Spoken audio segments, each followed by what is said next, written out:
A few years ago, I was preparing myself for my first visit to India. So the people who I know started to ask me what India has apart from slums, yoga and Bollywood. Many of my well-wishers warned me about my safety in India, as they had heard the news of rapes from media. But they got completely shocked when I explained to them that actually our own Western countries have a lot more rapes than India, and the correct way to understand the statistics of a crime is not by numbers, but by proportions. Due to a massive population that India has, the numbers of a crime can easily go very high, but in proportions, India is so much better than us. Only when I explained this to my well-wishers, they realized how our media had been manipulating us, and it still continues to do so. Whenever I am back in Poland or in any part of Europe, I am asked if India is interesting to travel at all. So many people around the world have a very low awareness about this country, and today I am going to tell my friends and the world citizens about India. Before I start to tell you what this country has, let me start it with a small example that one can so easily see on the streets of India.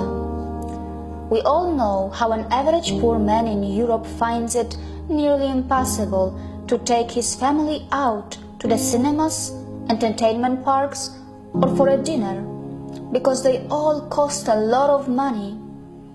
In Europe, for a person on a very low budget, buying new clothes or traveling out of the city with their family is probably a dream that unfortunately never comes true.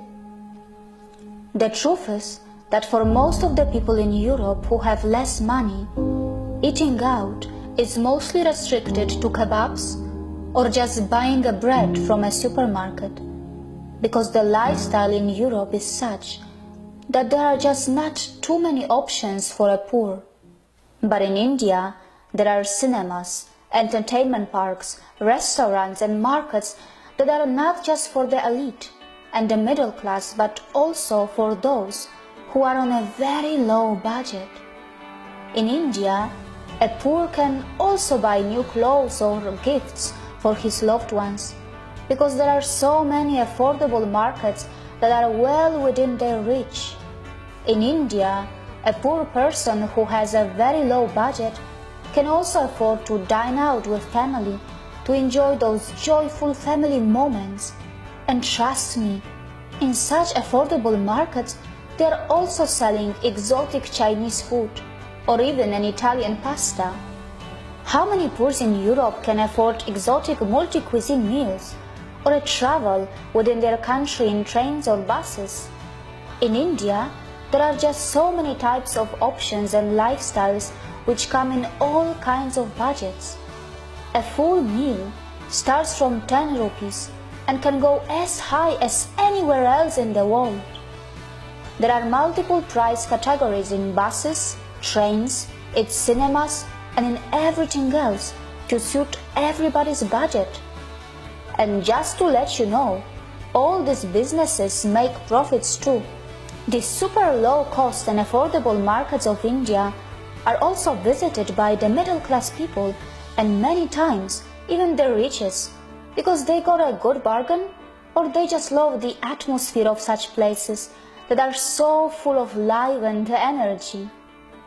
And this is how India nourishes and protects all her citizens, by giving them so many different opportunities in different budgets, and these so many parallel lifestyles that are mingled together is a sight to see, which continues to mesmerize me every day. I like to travel in India because it has a plenty to offer. Whether you are on a shoestring budget, a middle-class traveler, or someone who wants to be pampered with the highest luxury.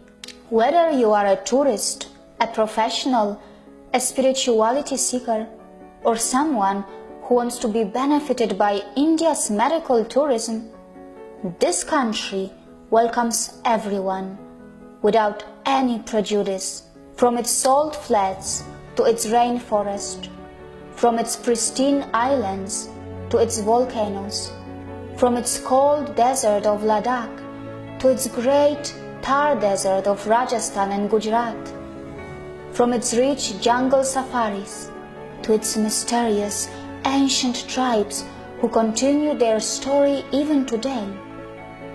India can literally overwhelm you. And the story goes on in the tea and coffee plantations of its northeast and its south, and also in its beaches of the 7,000-kilometer plus coastal line.